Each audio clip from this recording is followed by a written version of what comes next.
Dear students, स्वागत है आपका आज के सेशन में। अपने लास्ट लेक्चर में बच्चों हमने work done by different forces के बारे में स्टडी कर लिया था। Work done bye constant force, work done by variable force, also work done by gravitational force, work done bye frictional force, work done bye spring force. ये सभी basic बातें हमने पढ़ लिया था। वर्क के बारे में ऑलमोस्ट अपना अच्छा खासा स्टडी हो गया है। और आज के सेशन में बच्चों हम पढ़ेंगे वर्क एनर्जी प्रिंसिपल के बारे में। वर्क एनर्जी थ्योरम बोलिए या फिर वर्क एनर्जी प्रिंसिपल बोलिए।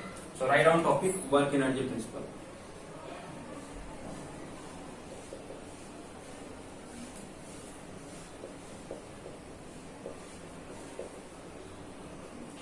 ओके, तो वर्क एनर्जी प्रिंसिपल का पहले स्टेटमेंट लिखिए क्या है। तो इसका स्टेटमेंट है बच्चों, work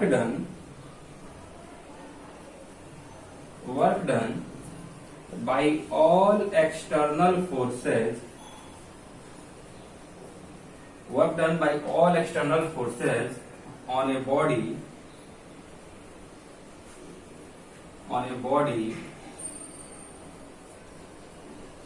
equals to change in kinetic energy, equals to change in kinetic energy of that body, ठीक है ना बच्चों। अब समझते हैं इसको, यानी work done by all external forces, external work done equals to change in kinetic energy. अब चेंज इन काइनेटिक एनर्जी क्या लिखेंगे? Kinetic energy final minus kinetic energy initial. और बच्चों बॉडी का मास m है, उसका इनिशियल वेलोसिटी v1 है, final velocity v2 है। तो इसको काइनेटिक एनर्जी हम क्या लिख सकते हैं? Final kinetic energy half m v2 square minus half m v1 square. ठीक है, तो this is work done by external forces.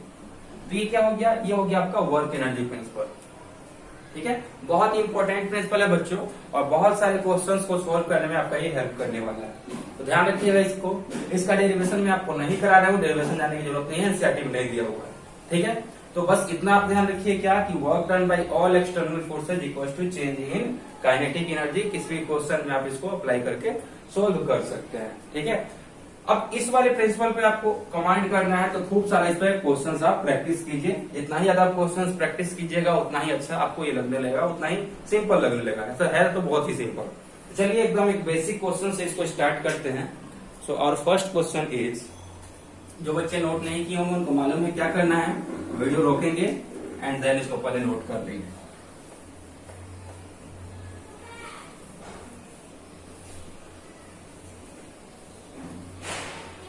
तो बच्चों एकदम बेसिक क्वेश्चन से स्टार्ट कर रहे हैं। पहला क्वेश्चन ये है कि a body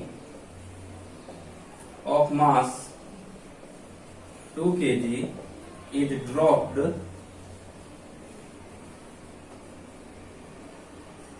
from a building of height 10 meter, then find speed with which it will hit ground. Okay ना? So question is, a body of mass 2 kg is dropped from a building of height 10 meter, then find speed with which it will hit ground. यानी एक body है जिसका मास दिया है बच्चों कितना? तो मास दिया है 2 kg। इसको हम ड्रॉप कर रहे हैं एक बिल्डिंग के ऊपर से। उस बिल्डिंग का हाइट है 10 मीटर, और अपने को ये फाइंड करना है कि किस स्पीड से बॉडी जाकर के ग्राउंड को हिट करेगा। तो बहुत ही सिंपल सा क्वेश्चन है बच्चों। ठीक है, आप लोग इस वाले क्वेश्चन को मोशन चैप्टर में जो आपने इक्वेशन ऑफ मोशन पढ़ा था ना, उसके हेल्प से भी इजीली सॉल्व कर सकते हैं। आई होप मैक्सिमम बच्चे 100% बच्चे उस हेल्प से, उस फॉर्मूले के हेल्प से क्वेश्चन को सॉल्व कर सकते हैं। अब चलिए आज इस क्वेश्चन को बच्चों हम लोग वर्क एनर्जी प्रिंसिपल के हेल्प से सॉल्व करेंगे। ठीक है, चलिए सॉल्व करते हैं। ये बॉडी था मान लो, इसको हमने ड्रॉप किया, और ड्रॉप किया तो नीचे आके ग्राउंड को हिट किया। अब हाइट जहां से इसको हमने ड्रॉप किया है वो है बच्चों कितना? तो हाइट है 10 मीटर। हाइट कितना है? हाइट है 10 मीटर। 10 मीटर के हाइट से इसको हमने ड्रॉप किया है यानी this is equal to H, H का वैल्यू है। मास ऑफ बॉडी है कितना, तो मास ऑफ बॉडी है बच्चों 2 kg, m equal to 2 kg। And अपने को फाइंड करना है किस स्पीड से आकर के वो ग्राउंड को हिट करेगा। अब since body is drop, body को क्या किया है हमने बच्चों, ड्रॉप किया है। And in case of dropping initial velocity क्या होता है, 0 होता है। In case of dropping initial velocity, इसको आप यू से डिनोट कीजिए या फिर v1 से डिनोट कीजिए, ये कितना है, ये 0 है। क्यों, क्योंकि ऑब्जेक्ट को हमने ड्रॉप किया है। फाइनल वेलोसिटी भी अपने को फाइंड करना है। अब इस वाले क्वेश्चन को बच्चों हम सॉल्व करेंगे वर्क एनर्जी प्रिंसिपल के हेल्प से। तो यूजिंग वर्क एनर्जी प्रिंसिपल, हर जगह वर्क एनर्जी प्रिंसिपल के लिए मैं WEP यूज करूंगा, तो आप लोग समझ जाइएगा कि WEP मतलब work energy principle. Using work energy principle, work energy principle क्या होता था बच्चों, work done by all external forces equals to change in kinetic energy, means kinetic energy final minus kinetic energy initial. ठीक है, तो ये तो वर्क एनर्जी प्रिंसिपल हो गया। अब आप सोचिए कि इस वाले ऑब्जेक्ट पे कौन कौन से फोर्स लग रहे हैं। जब हमने इसको ड्रॉप किया तो इस पे कौन कौन से फोर्स लग रहे थे। तो एक तो बच्चों ग्रेविटेशनल फोर्स लग रहा है नीचे की तरफ, और सिर्फ ग्रेविटेशनल फोर्स ही लग रहा है, समझ रहा है ना। ये अगर मान लो किसी के साथ कॉन्टेक्ट में रहता, नॉर्मल फोर्स भी लगता, फ्रिक्शन फोर्स भी लग सकता था, लेकिन क्या किया हमने, इसको ड्रॉप किया है, तो only under action of gravitational force this object is falling. ठीक है, तो सिर्फ और सिर्फ अगर ग्रेविटेशनल फोर्स लग रहा है तो वर्क हम किस फोर्स के कारण कैलकुलेट करेंगे, तो सिर्फ और सिर्फ ग्रेविटेशनल फोर्स के कारण वर्क कैलकुलेट करेंगे। तो चलिए ग्रेविटेशनल फोर्स के कारण यहाँ पे वर्क कैलकुलेट कर सकते हैं। यहाँ पे तो we know that work done by gravity क्या होता है, बताइए बच्चों, वर्क डन बाय ग्रेविटी कितना होता है, mgh प्लस या माइनस अपने को खुद से डिसाइड करना है। तो ऑब्जेक्ट ऊपर से नीचे आ रहा है, डिस्प्लेसमेंट नीचे की तरफ है, और फोर्स भी नीचे ही लगता है ग्रेविटेशनल फोर्स। तो फोर्स और डिस्प्लेसमेंट जब एक ही डायरेक्शन में है तो वर्क डन बाय ग्रेविटी क्या हो गया, पॉजिटिव हो जाएगा। h क्या होता है, वर्टिकल सेपरेशन होता है। इस केस में बच्चों मास दिया हुआ है 2 kg, g का वैल्यू 10 और हाइट में दिया हुआ है 10, मीन्स 200 जूल क्या हुआ है, ग्रेविटेशनल वर्क हुआ है। And this 200 joule should be equal to kinetic energy final, that is half m into v final का square minus kinetic energy initial, that is half m into v initial का square, means 200 equals to 1/2 mass of body is 2 kg, mass of body is 2 kg, final velocity we have to find minus 1/2 mass of body is 2 kg and initial velocity is 0। तो initial velocity अगर 0 है तो बच्चों ये वाला term क्या हो गया, 0 हो गया। इसके आगे मैं यहाँ पे सोल्व करता हूँ, सभी बच्चे ध्यान से देखेंगे। तो ये कितना हो जाएगा, this will be equal to 200 equals to 1/2 into 2 into V final का स्क्वायर, साइड वाला टर्म तो 0 है, अब 2 से 2 कैंसिल हो गया। So this implies V final will be equal to under root 200, that is equal to 10 root 2 meter per second, and this will be around 14 meter per second। समझ में आया ना। तो आई होप ये क्वेश्चन आप सबको अच्छे से क्लियर हो गया होगा। बहुत ही सिंपल क्वेश्चन था, एकदम बेसिक क्वेश्चन था वर्क एनर्जी प्रिंसिपल पे। जल्दी से इसको नोट कीजिए, फिर आगे कुछ और क्वेश्चन कराता हूँ।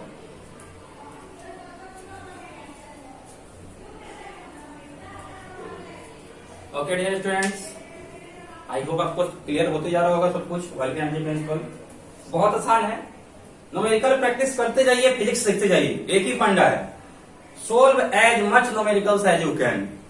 मैं तो सजेस्ट करूंगा एनसीईआरटी और एससी वर्मा, ये दो बुक A to Z बना डालिए।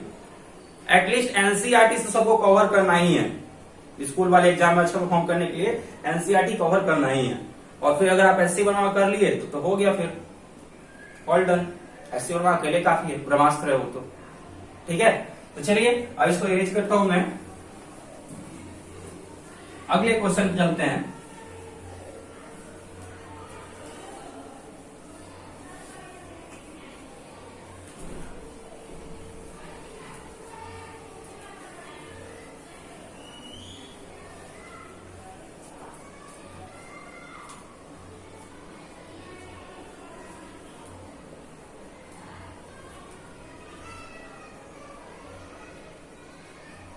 ये वाला एंगल है बच्चों 60 डिग्री, और यहाँ पे एक ब्लॉक है जिसका मास m है, मास ले लीजिए 1 kg, ब्लॉक का मास है 1 kg।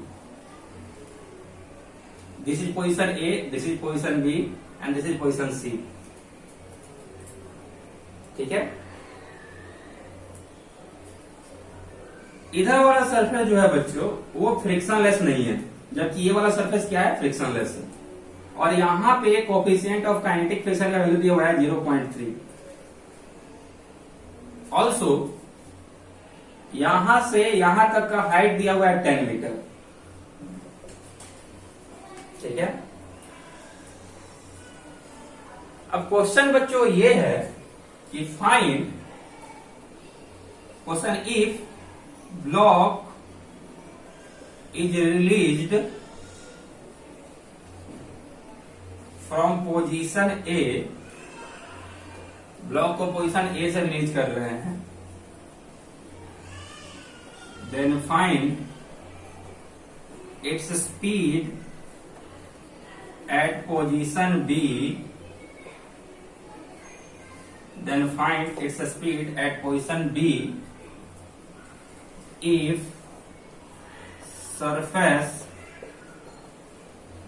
AB is frictionless. Also find distance traveled by block before stopping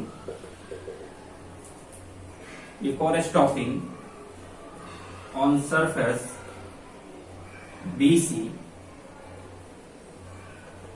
which has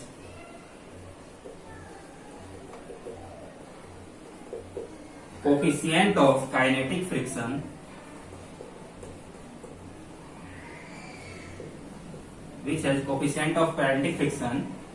mu k equals to 0.3, and we have to neglect any type of loss of energy at position B। ठीक है ना बच्चों, यहाँ पे आप देखिएगा बहुत sharp turn है, तो शार्प टर्न को आप एज्यूम करके चलिए कि ये शार्प नहीं मानकर क्या चलना अपने को कि ये जो है सो स्मूथ है, जो टर्न है एकदम क्या है, स्मूथ है, यहाँ पे किसी भी तरह का एनर्जी का लॉस नहीं हो रहा है। एंड पोजीशन बी पे अपने से पूछ रहा है कि इस वाले ब्लॉक की वेलोसिटी क्या होगी। दो चीज पूछा है क्वेश्चन में अपने को, एक तो जब इसको यहाँ से हम रिलीज करेंगे और ये पोजीशन बी के पास पहुंचेगा तब इसकी वेलोसिटी क्या होगी, और दूसरा चीज ये पूछ रहा है कि जब फिर बी के पास ये पहुंचेगा तो इसके पास तो वेलोसिटी होगा तो ये क्या बोलेगा, मैं तो भागूंगा, मेरे पास वेलोसिटी है, मैं रुकूंगा नहीं। और फ्रिक्शन क्या बोलेगा, फ्रिक्शन बोलेगा तू रुक जा। फ्रिक्शन क्या करता है, मोशन को अपोज करता है ना, ये बोलेगा मैं भागूंगा, फ्रिक्शन बोलेगा मैं रुक जा तू, तो फिर क्या होगा, कुछ दूर बाद जाकर के ये रुकेगा। तो कितने दूर आगे जाकर के रुकेगा अपने को ये भी फाइंड करना है। ओके बच्चों, तो since we have to find these two things, therefore for this process हम क्या करेंगे, क्वेश्चन को दो पार्ट में स्प्लिट करेंगे। पहला पार्ट क्या रहेगा, from A to B, and दूसरा पार्ट मान लीजिए ब्लॉक जाकर सी के पास रुकेगा तो फ्रॉम बी टू सी। ठीक है, तो पहले पार्ट को पहले सोल्व करते हैं, डिस्कस करते हैं, उसके बाद फिर दूसरे वाले पार्ट पे आएंगे। आई होप क्वेश्चन आप सबको क्लियर हो गया होगा।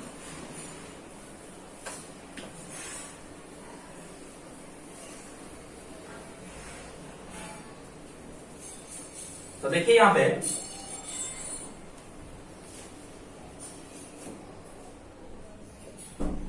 फ्रॉम ए टू बी, ए से बी के बीच में वर्क करते हैं। पहले सबसे पहला काम क्या करते हैं, अप्लाइंग वर्क एनर्जी प्रिंसिपल। ए से बी के बीच में बच्चों अगर वर्क एनर्जी प्रिंसिपल हम अप्लाई करेंगे तो ये क्या बोलता है, ये प्रिंसिपल बच्चों बोलता है work done by external forces equals to change in kinetic energy, that is equals to kinetic energy final minus kinetic energy initial। अब A से B के बीच में जब ब्लॉक मूव कर रहा होगा बच्चों, तो सोचिए कि उसके ऊपर कौन कौन से फोर्सेज लग रहे होंगे। जब ब्लॉक A से B के बीच में आ रहा है तो इस पे कौन कौन से फोर्स लग रहा होगा, तो एक तो mg लग रहा होगा, इसमें तो किसी को कोई डाउट ही नहीं है, और एक नॉर्मल लग रहा होगा, ये दो फोर्स लग रहे हैं। फ्रिक्शन यहां से यहां के बीच में प्रेजेंट नहीं है तो फ्रिक्शन नहीं लग रहा है, यानी सिर्फ दो फोर्सेज लग रहे हैं, एक ग्रेविटेशनल फोर्स, दूसरा नॉर्मल फोर्स। तो अपने को इन दोनों फोर्स के कारण क्या करना पड़ेगा, वर्क कंसिडर करना पड़ेगा, कैलकुलेट करना पड़ेगा, क्योंकि वर्क एनर्जी थ्योरम ही क्या बोलता है कि work done by all external forces. अब देखो बच्चों, आप ध्यान से देखिए तो ब्लॉक जो है सो इस डायरेक्शन में डिस्प्लेस हो रहा है और नॉर्मल इस डायरेक्शन में है, तो इन दोनों के बीच का एंगल कितना है, 90 डिग्री।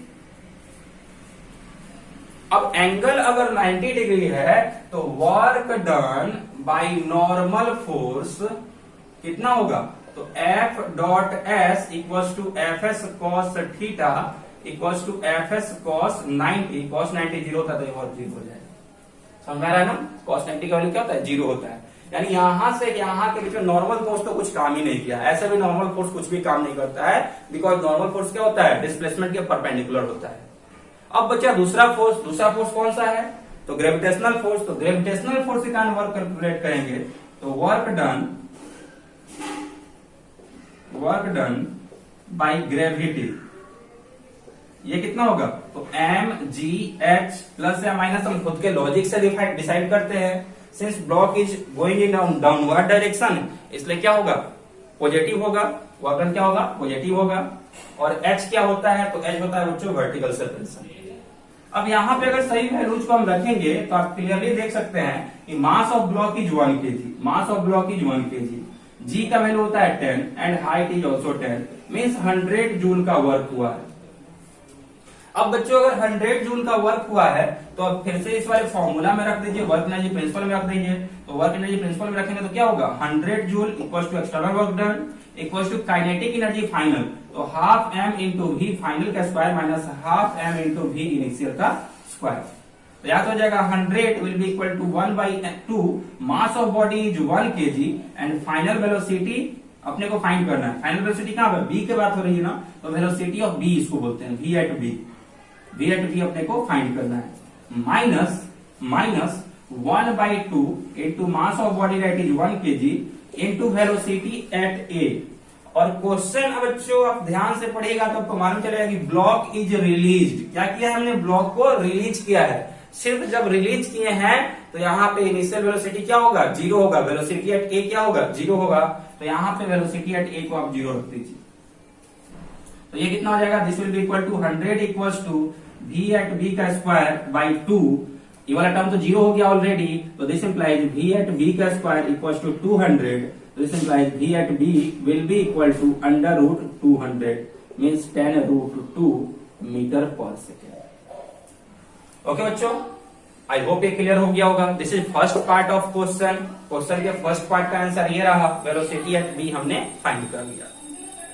अब हम चलेंगे सेकेंड पार्ट ऑफ क्वेश्चन में, और सेकेंड पार्ट ऑफ क्वेश्चन में अपने को फाइंड करना है कि अब ये ब्लॉक बच्चों कितना दूर जाएगा रुकने से पहले। अब ये ब्लॉक कितना दूर जाएगा रुकने से पहले। तो before going to second part, मैं इधर वाला क्वेश्चन पार्ट वाले पार्ट को इरेज कर रहा हूं। आई होप सबने लिख लिया होगा। जो बच्चे नहीं लिखे होंगे उनको मालूम है क्या करना है, वीडियो रोकना है, पहले लिख लेना है, फिर आगे चलना है। तो देखिए बच्चों, फॉर बी टू सी, तो आगे चलते हैं, लिखते हैं let block will stop at C. हमने क्या कर लिया कि ब्लॉक जो है तो सी पे स्टॉप कर जाएगा। तो अब क्या करें, अप्लाइंग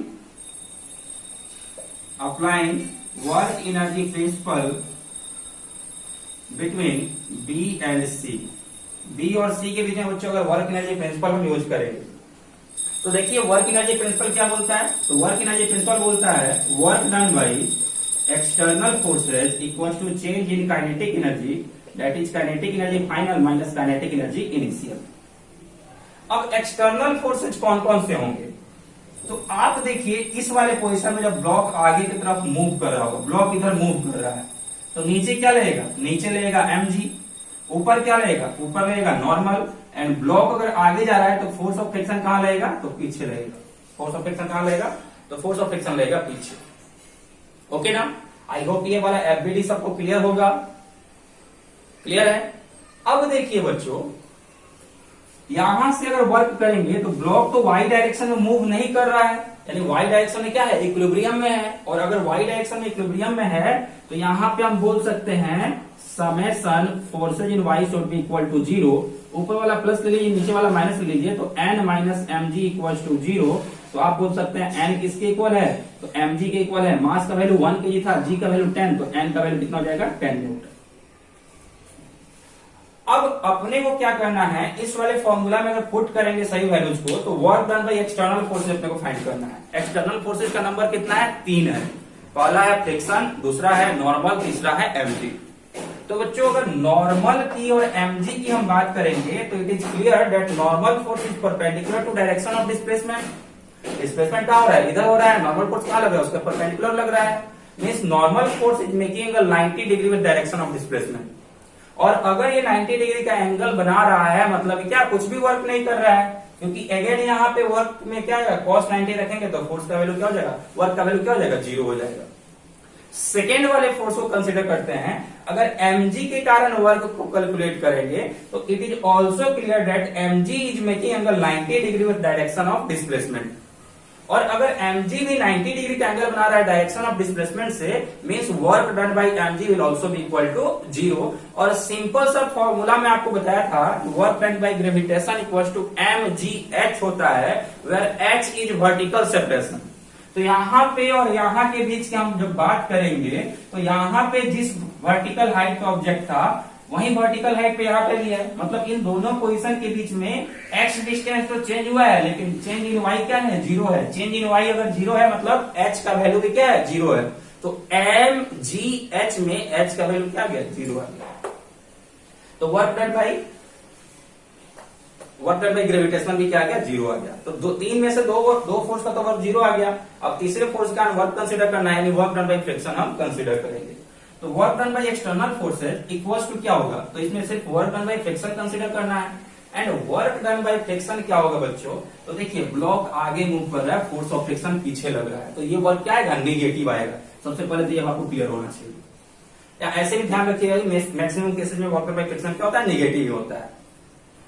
और वर्क डन बाय फ्रिक्शन कितना के इक्वल होगा, तो force of friction into displacement, यही होता है ना, force of friction into displacement. अब this will be equal to kinetic energy, change in kinetic energy, that is kinetic energy final कितना होगा, 1/2m। फाइनली सी पॉइंट पे है, तो वेलोसिटी एट सी का square minus 1/2m into velocity at B का square, initially B point है। अब देखो बच्चों, फोर्स ऑफ फ्रिक्शन क्या होता है, तो mu into N into S equals to 1/2, mass of body is 1 kg, velocity at C पे जाकर के रुक जा रहा है, तो वेलोसिटी एट सी 0 हो गया, minus 1/2, mass of body is 1 kg, and velocity at B कितना है, तो √200, √200 का स्क्वायर कितना हो जाएगा, तो बच्चों ये हो जाएगा 200। स्टेप में मिस किया हूं यहाँ पे, देखिएगा, वेलोसिटी एट बी इज √200, तो उसका स्क्वायर कितना हो जाएगा, 200 हो जाएगा। अब देखो बच्चों, ये वाला टर्म क्या हो गया, तो ये वाला टर्म तो 0 हो गया, ये वाला टर्म क्या हो गया, 0 हो गया। इसके आगे मैं उधर सोल्व कर रहा हूं, अगर आपने इसे नोट नहीं किया तो पहले नोट कर लीजिएगा।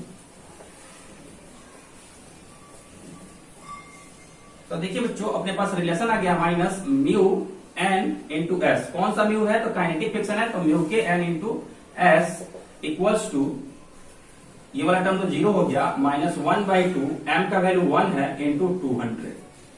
अब वैल्यूज रखते हैं बच्चों, तो म्यू के का वैल्यू क्वेश्चन में दिया है 0.3, और एन किसके इक्वल होगा, mg into S equals to minus 1/2 into 1 into 200। अब इसको सोल्व करते हैं, तो माइनस से माइनस क्या हो गया, कैंसिल हो गया, 0.3 ये रहा, m का वैल्यू कितना है, 1 kg है, और g का वैल्यू कितना है, 10 है, s अपने को फाइंड करना है। अब 2 से 200 यहाँ पे कैंसिल करेंगे, कितना हो जाएगा, 100 टाइम्स में कैंसिल हो जाएगा, this will be equal to 100। Now we have to find बच्चों s, तो s will be equal to 100 divided by 0.3 into 10। ये पॉइंट को हटाएंगे, ऊपर जाके 10 चला गया, 10 से 10 cancel, means this will be equal to 100/3, that is equal to 33.33 metre. यानी ये जो ब्लॉक है, ये b के आगे कितना दूर लग जाएगा, तो 33.3 मीटर आगे जाकर के रुकेगा। ठीक है ना। आई होप आपको ये क्वेश्चन अच्छे से क्लियर हो गया होगा। तो इसी तरह आपको क्या करना है, ध्यान से सीखते चलना है, बहुत आसान होता है। वर्क एनर्जी प्रिंसिपल का एप्लीकेशन क्या होता है, बहुत आसान होता है। In next lecture I will teach you some more numericals on work energy principle. I hope आपको आज का लेक्चर अच्छे से क्लियर हो गया होगा. Please do like, share and subscribe to my channel Physics Addiction. Thank you very much for joining. Bye bye.